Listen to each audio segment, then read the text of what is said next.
अल्हम्दुलिल्लाह रब्बिल आलमीन वस्सलातु वस्सलामु अला रसूलिही मुहम्मदिन व अला आलिही व अस्हाबिही अजमाईन अम्मा बाद। क़ाल अल्लाहु तआला अऊज़ु बिल्लाहि मिनश शैतानिर रजीम बिस्मिल्लाहिर रहमानिर रहीम कैफ़ व इन यज़हरू अलैकुम ला यरक़ुबू फ़ीकुम इल्लन वला ज़िम्मा युरज़ूनकुम बिअफ़वाहिहिम व तअबा क़ुलूबुहुम व अक्सरुहुम फ़ासिक़ून। मुअज़्ज़ज़ सामईन, मोहतरम हज़रात, ग़ज़वे बदर सन 2 हिजरी में ग़ज़वा पेश आया था जिसमें 70 सरदार मारे गए, 70 गिरफ़्तार हुए, 2 को क़त्ल का हुक्म दिया गया, 2 को सज़ाए मौत हुई और 2 कम 70 को गिरफ़्तार करके लाया गया।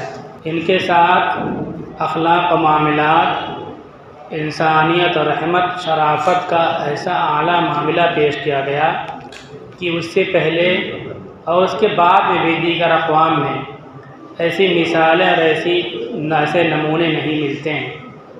मेहमानों की तरह उनको रखा गया।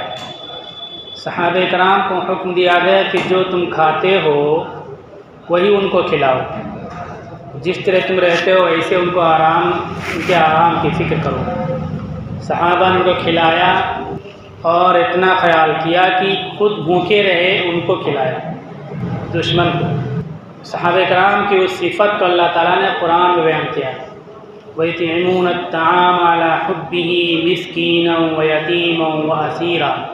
ये सहाबा मुहम्मदुर रसूलुल्लाह सल्लल्लाहु अलैहि वसल्लम के साथी, आपके फ़िदाकार और जानिसार ऐसे हैं जो अल्लाह की रज़ा के लिए यतीमों को, मिस्कीनों को और क़ैदियों को खाना खिलाते हैं।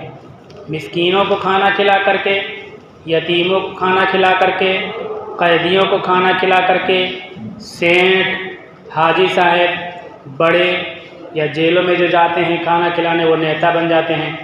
तो नेता बनने के लिए नहीं, सिर्फ़ अल्लाह की रज़ा के लिए, ला नुरीदु मिनकुम जज़ाअन वला शुकूरा, वो ये कहते हैं कि हमने जो खाना खिलाया तुम्हारी खिदमत करते हैं, इस पर हमें कोई भी बदला नहीं चाहिए, हत्ता कि तुम्हारी तरफ से शुक्रिया का लफ्ज़ भी नहीं चाहिए। इस तरह सहाबे कराम ने दुश्मन कैदियों को, जो बराह रास्त शमे नबूवत को बुझाने के लिए आए थे, और बदतरीन दुश्मनों को जब कैदी हो गए वो, तो उनके साथ अखलाक मोहब्बत का मामला किया।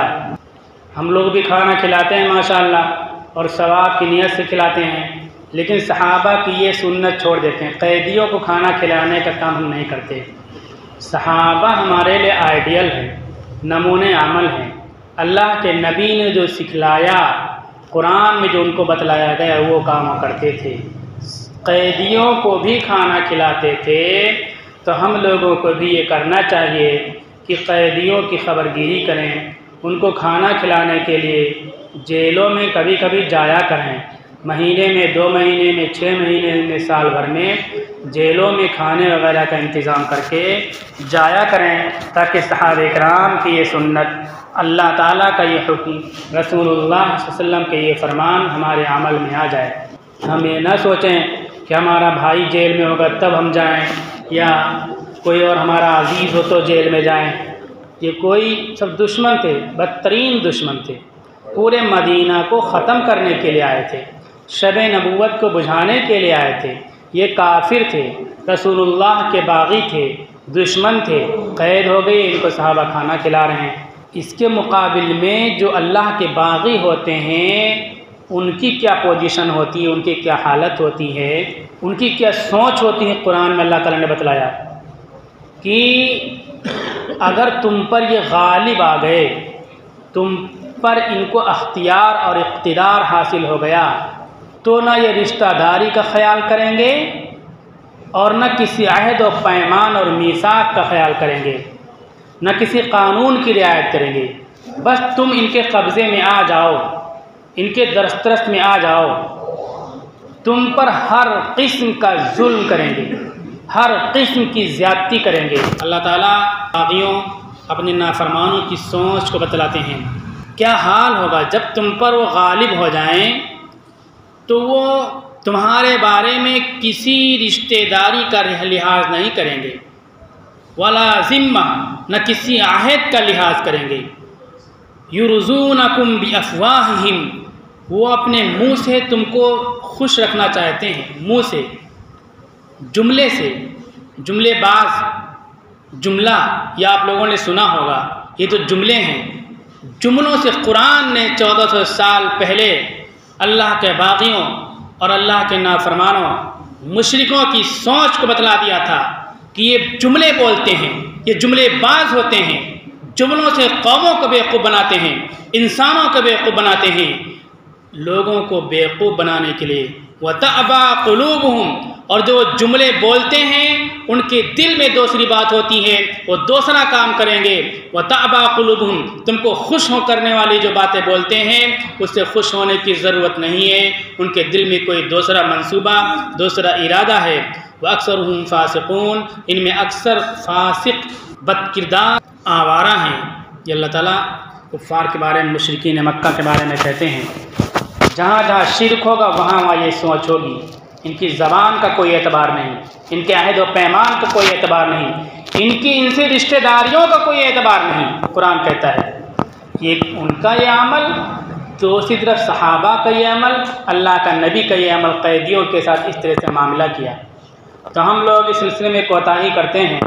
कैदियों की खबरगिरी क्या करें, महीना 2 महीना 6 महीने साल भर में जेल में कभी कभी जाया करें, उनके खाने पीने का कुछ न कुछ नज़्म किया करें, आने जाने का सिलसिला रखें। यह ना सोचें कि हमारा कोई अजीज़ होकर हम जेल में जाएं, कोई भी जेल में जाया करें। जब ये रंग पड़ रहा था मैदान ग़ज़वे बदर का, तो अल्लाह के नबी सल्लल्लाहु अलैहि वसल्लम ने कुछ कंकर और रेज़े और संगरेज़े उठाए और कुछ पढ़ करके उनकी तरफ फेंका। वो चीज़ आँखों में लगी, नाक में लगी, चेहरे पे पड़ी, दिखना बंद हो गई। कुछ कहते हैं कि कान में पड़ी, सुनवाई भी उनकी कम हो गई। शाहतिल वजूह, अल्लाह हमारी क़ुलूबहुम वज़लज़िल अक़दामहुम, ये अल्लाह के नबी सल्लल्लाहु अलैहि वसल्लम ने कंकरे का पढ़ा और इसको कुफ़ार की तरफ फेंका। उनसे दिखना बंद हो गया, सुनना बंद हो गया और जंग का नक्शा पलट गया। अल्लाह ताला कुरान में इसके बारे में कहते हैं, वमा रमैता इज़ रमैता वलाकिन्नल्लाह रमा, जो आपने कंकर फेंके हैं, संगरेज़े फेंके हैं, आपने नहीं फेंके, ये अल्लाह ने फेंके हैं। आप एक ज़रिया बने, एक वसीला बने, ये अल्लाह ने फेंके हैं, सब जाके आँखों में लगे। इसमें मुकाबला की एक शक्ल, एक सूरत, एक ज़रिया भी बतलाया गया कि जब ऐसे हालात पेश आ जाएं तो छोटी सी छोटी चीज़ें नज़र आने वाली भी उनको भी सहारा बनाना चाहिए, वसीला बनाना चाहिए। जो ट्रक चलते हैं, ट्रक सामान लदे हुए, तो सुना ऐसा मैंने कि रोड पे चलते हैं तो कुछ लोग बाइक से चढ़ जाते हैं, फिर सामान निकाल कर नीचे फेंकते हैं। तो ट्रक वाले भी चलते चलते तजुर्बाकार हो जाते हैं कि किस तरह से बचाव करेंगे। तो एक ट्रक वाले गए तो अपने लड़के को बैठा ले गए ट्रक पे। हमने कहा बच्चा मासूम है, क्यों लेकर जा रहे बच्चे को गाड़ी पे लंबे सफ़र पे? बोले ट्रक पे ऊपर रहेगा और इतनी सी मिर्ची है, पीसी मिर्ची का पाउडर है। जब जहाँ ऐसा बाइक का लोग पीछा करेंगे वहाँ मिर्ची फेंकेगा तो मिर्ची का एक रेज़ा भी आँख में अगर लगा तो उनकी गाड़ी रुक जाती, हमारी गाड़ी आगे निकल जाती है और ये लूटने वालों की लूट से हमारा ट्रक महफूज रहेगा। तो मैंने सोचा तो वाकई मजबूरी है इनकी। अब किसी आदमी को ले जाएंगे उसको तनख्वाह देनी पड़ेगी, अब बच्चे को ले जाए तनख्वाह बच जाएगी, और कहीं दूसरा आदमी हो वो डर के मारे पीछे हट जाओ, मिर्ची ना फेंके अपने आप की हिफाजत के लिए। तो ये मिर्ची देखने में छोटी चीज़, गौर करें तो इसी सुन्नत से ये चीज़ मालूम होती है। अब मिर्ची कैसे फेंकेंगे? उसमें कुछ लोगों ने बतलाया कि मिर्ची में रेती मिला लो, रेती मिला लोगे तो मिर्ची के पाउडर दूर तक जाते हैं। अगर सिर्फ मिर्ची फेंकोगे आप तो वो दूर तक नहीं जाएगी, मिर्ची का पाउडर दूर तक नहीं उड़ेगा, रेती में चपक करके दूर तक जाएगा। ये हर चीज़, हर जगह ये इस चीज़ को हम अमल में ला सकते हैं हिफाजत के लिए। और इस तरह और भी चीज़ें इसमें आ जाएंगी। अल्लाह के नबी सल्लल्लाहु अलैहि वसल्लम जब हिजरत कर रहे थे उस मौके पर भी ऐसे ही फेंका था, और ये ग़ज़वे बदर के मौके पर भी इस तरह संगरेज़ों को मुट्ठी में लेकर के आदा की तरफ फेंका। उससे जंग की, मुकाबले की, बचाव की, हिफाजत की एक शक्ल, एक तदबीर हमारे सामने आती है। हमें इस चीज़ को ख्याल करना चाहिए। ग़ज़वे बदर के मौके पर जब तूफ़ान बरपा था, घमसान की लड़ाई हो रही थी, तो हज़रत माज़ और मुआविज़ ये दोनों कम उम्र थे, बच्चे थे। ये अब्दुर्रहमान इब्न औफ़ के पास आए। अब्दुर्रहमान इब्न औफ़ कहते हैं कि मैंने अपने दोनों जानिब देखा तो बच्चे थे, तो मैं बहुत ही मायूस हुआ कि कोई नागहानी मौका पेश आ जाएगा तो बच्चे हमारी क्या मदद करेंगे। मैं ये सोच ही रहा था कि एक बच्चा मेरी तरफ बढ़ा, उसने बोला कि चाचा जान अबू जहल की पहचान और पता बता दीजिए कि कहाँ है वो। उन्होंने कहा बेटे तुम क्या करोगे? बोले मैं मर जाएंगे या मारेंगे उस नारी को, सुना है गालियाँ देता है महबूब बारी को। ये तरीक़ा है, नारेबाजी तरीक़ा नहीं है। हज़रत अब्दुर्रहमान कहते हैं कि मैंने इशारा किया यूँ कि वो जो घोड़े पे सवार है अबू जहल है। मेरा हाथ नीचे उतरने से पहले ये बच्चे बिजली की तरह उसके पास पहुंच गए। एक ने पैर मारा, पैर घोड़े के पैर पे मारा, एक ने उसको ज़ख्मी के और नीचे गिरा। जब वो नीचे गिर गया तो ये वापस बच्चे आए और बतलाया कि ऐसा ऐसा हो गया मामला। उसके बाद हज़रत अब्दुल्लाह बिन मसूद रज़ी अल्लाह तआला अन्हु आगे बढ़े, उसके पास गए, उसके सीने पे पैर रखा और कहा अख़ज़ाकल्लाह या अदुव्वल्लाह, ए अल्लाह के दुश्मन, अल्लाह ने तुझे ज़लील कर दिया। उसका सर काट करके रसूलुल्लाह सल्लल्लाहु अलैहि वसल्लम की खिदमत में हाज़िर हुए। आप सल्लल्लाहु अलैहि वसल्लम ने इरशाद फरमाया अल्लाहु अकबर, अल्लाह अल्हम्दुलिल्लाह सदक़ वअदह व नसर अब्दह व हज़मल अहज़ाब वहदहु, अल्हम्दुलिल्लाहिल्लज़ी अअज़्ज़ल इस्लाम। बड़ा अल्लाह है, तमाम तारीफ़ें अल्लाह के लिए हैं। अल्लाह ने अपने वादे को सच्चा कर दिखाया, अपने बंदे की मदद फरमाई और तमाम जमातों को तने तनहा अल्लाह ने शिकस्त दे दी। तमाम तारीफ़ें उस अल्लाह के लिए हैं जिसने इस्लाम को इज़्ज़त दी और अहले इस्लाम को इज़्ज़त दी। इस मौके पर एक सहाबी हैं मिहजा, उन्होंने बहुत ही हिम्मत और बहादुरी के साथ मुकाबला किया। रसूलुल्लाह सल्लल्लाहु अलैहि वसल्लम ने उनको मिहजा सैयदुश्शुहदा, बदर में सैयदुश्शुहदा का खिताब हज़रत मिहजा को दिया। सैयदुश्शुहदा शहीदों के सरदार हैं। ग़ज़वे उहद के मौके पर सैयदुश्शुहदा हज़रत हम्ज़ा रज़ी अल्लाह तआला अन्हु को कहा। ग़ज़वे बदर के मौके पर आप सल्लल्लाहु अलैहि वसल्लम ने इनको सैयदुश्शुहदा कहा। और हम लोग करबला के मौके पर किसको सैयदुश्शुहदा कहते हैं? हज़रत हुसैन को सैयदुश्शुहदा कहते हैं। अल्लाह के नबी ने दो लोगों को सैयदुश्शुहदा होने का सर्टिफिकेट दे दिया, वो सर्टिफिकेट छीन करके हम इधर ला करके फिट कर देते हैं। आप सल्लल्लाहु अलैहि वसल्लम ने हज़रत हसन हुसैन को सैयदा शबाब अहल जन्नत कहा। जो सरदारी जन्नत की दी उस सरदारी से हटा करके करबला में लाके सैयदुश्शुहदा कर देते हैं। ये कितनी नासमझी की बात है, नादानी की बात है। सैयदुश्शुहदा हज़रत हम्ज़ा हैं और पहले सैयदुश्शुहदा हज़रत मिहजा रज़ी अल्लाह तआला अन्हु जो अखलाक़ी मामलात किए उसके सिलसिले में अल्लाह ताला कुरान में कहते हैं इदफ़अ बिल्लती हिय अहसन फ़इज़ल्लज़ी बैनका व बैनहु अदावतुन कअन्नहु वलियुन हमीम। आपके साथ किसी का मामला हो जाए, किसी की तरफ से आपके साथ ज़्यादती हो जाए तो उस ज़्यादती उस मामले को उसी अंदाज में ख़त्म करने की कोशिश ना करो, बल्कि अच्छे अखलाक और बेहतर तौर पर ख़त्म करने की कोशिश करो। इतने बड़े जालिम थे, मक्का में सुकून से नहीं रहने दिया, मदीना पर हमला आवर हो गए, बड़े गुरूर के साथ आए थे, तकब्बुर के साथ आए थे, मदीना को उजाड़ने आए थे, शब नबुव्वत को बुझाने आए थे, गुरूर के साथ आए थे। गिरफ्तार हो गए, कैद हो गए तो बदला लेना चाहिए, हमारी सोच तो यही होती है। लेकिन नहीं, सुन्नत और शरीयत अल्लाह के नबी अमल करके बतलाते हैं कि ये तरीक़ा नहीं, अखलाक के साथ मामला करो। अल्लाह ताला कहते हैं जिनके दरमियान तुम्हारी अदावत है, दुश्मनी है, इख्तिलाफात हैं, उस दुश्मनी को, उस अदावत को, उस इख्तिलाफ को बेहतरीन तरीके से ख़त्म करने की कोशिश करो। तुम्हारी ये सोच होनी चाहिए, ज़िंदगी का मामूल होना चाहिए कि हम इख्तिलाफात को बेहतर तरीके से ख़त्म करेंगे। जब बेहतर तरीके से ख़त्म करने की सोच होगी और बेहतर तरीके से मामले को हल करने की कोशिश करोगे तो क्या होगा, अचानक तुम्हारे दरमियान और उसके दरमियान जिसके दरमियान दुश्मनी है, दोस्ती पैदा हो जाएगी। वलियुन हमीम तुम्हारा जिगरी दोस्त बन जाएगा। ये चीज़ हर जगह कार फरमाइए, उसूल या फार्मूला इस्लाम का हर जगह काम करेगा। किसी से कितनी दुश्मनी हो जाए, आप ताल्लुकात ख़त्म करना चाहते हो तो कुरान कहता है वहजुरहुम हजरन जमीला, मजबूरी ज़्यादा दोस्ती करोगे ज़्यादा नुकसान में पड़ जाओगे। दोस्ती ख़त्म करना है तो बेहतर तरीके से दोस्ती ख़त्म करो। मियाँ बीवी के दरमियान इख्तलाफ हो गया, तलाक देने की नौबत आ गई। अभी तो बहुत सारे कानून बन गए, इसलिए मर्द हजरात थोड़ा सा सुधर गए हैं, वरना खड़े खड़े तलाक के अल्फाज ज़बान पे आते थे, कलमे नहीं आते थे।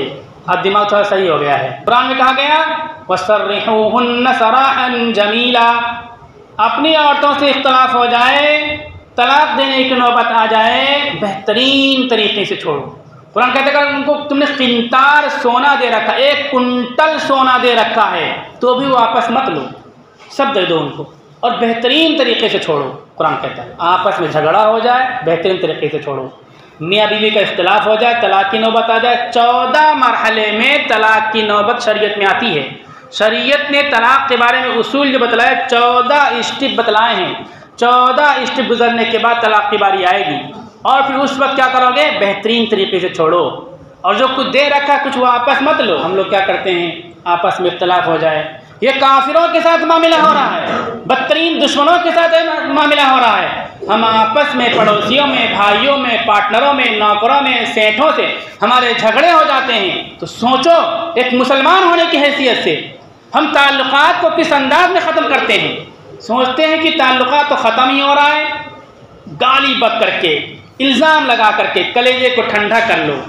ये वक्ती तौर पर आपका कलेजा ठंडा हो रहा है, आपकी आखिरत ख़राब हो रही है।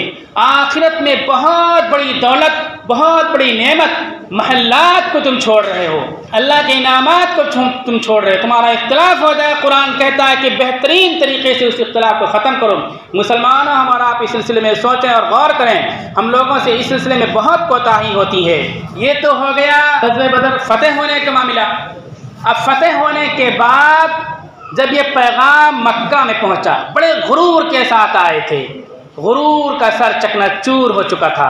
तो सबसे पहले जो शख्स पहुंचा वो ईसा मां ख़ज़ाई था। उसने ऐलान किया कि पूरा काफिला शिकस्त दो चार चुका, बड़े बड़े सरदार कत्ल हो चुके और गिरफ्तार हो चुके, जंग का नक्शा उल्टा हुआ, नतीजा उल्टा निकला।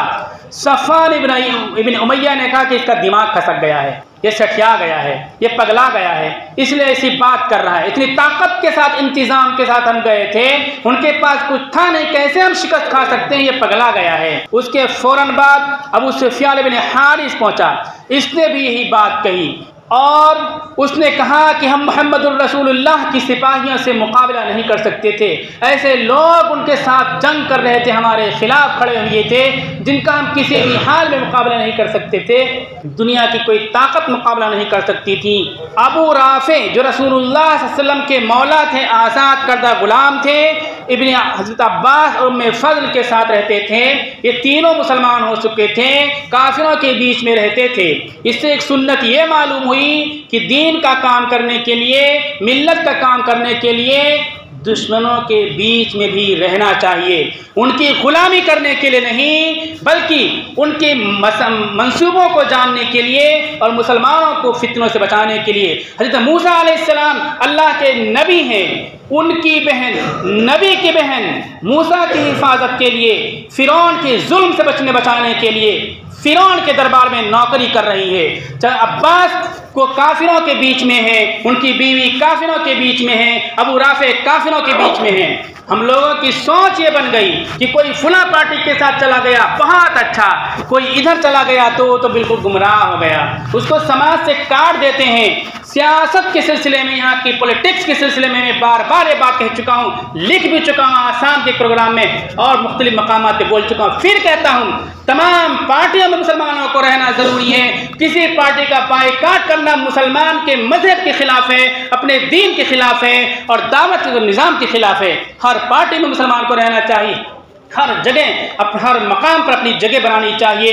काफिरों के बीच में अबू राफे मौजूद हैं, अब्बास मौजूद हैं, उम्मुल फज़ल मौजूद हैं। काफिर के दरबार में नबी की बहन मूसा अलैहिस्सलाम की बहन फिरौन के दरबार में मौजूद हैं। मिल्लत की हिफाजत के लिए, भाई की हिफाजत के लिए, जालिमों के मंसूबों को समझने के लिए। अबू राफे ने जब सुना अबू सुफियान की बात, कैसे लोग थे जिनसे मुकाबला नहीं कर सकते थे, जिसको पहचानते नहीं थे, अबू राफे ने कहा कि वो फरिश्ते थे, अल्लाह की कसम फरिश्ते थे। अबू लहब ने फौरन गुस्से में आकर के इनको चाटा मारा कि खबरदार तुमने अगर ऐसी बात कही। ये अबू लहब जिसने रसूलुल्लाह की पैदाइश के वक्त खुशी मनाई थी, उस खुशी के जुमले को ला करके लोग कहते हैं कि उंगली पकड़ के आज़ाद किया था सोबिया बांदी को, तो उंगली में जहन्नम की आग असर नहीं करेगी। लोग झूठी हदीसें बयान करते हैं, ऐसी कोई हदीस नहीं है, बिल्कुल झूठी बात है। कुरान ने ऐलान किया तब्बत यदा अबी लहब, अबू लहब के दोनों हाथ हलाक हो गए। कुरान की नस मौजूद है, कुरान का ऐलान मौजूद है। झूठी बातें जश्न मनाने के लिए हम बयान करते हैं। जश्न मनाने वाला कामयाब नहीं हो सकता है, नबी के मिशन में शरीक होने वाला कामयाब होगा। ये बदर के मैदान में जो 313 खड़े थे, नबी के मिशन में खड़े थे, इनके जिस्म पे कपड़े नहीं थे, हाथों में हथियार नहीं थे, खाने की चीजें नहीं थी, लेकिन आसमान से ऐसे फरिश्ते उतरे जिन्होंने दुनिया की सुपर ताकत, उस वक्त मक्का की सबसे बड़ी ताकत को तहबाना कर दिया, तहस नहस कर दिया। अगर हम जश्न में शरीक होंगे तो तबाहियां हमारा ऐसे ही पीछा करती रहेंगी, हम नाकामी नामुरादी के दलदल में धंसते रहेंगे। नबुव्वत के मिशन में शरीक होंगे, आसमान से फरिश्ते फतेह का परचम लेकर के उतरेंगे।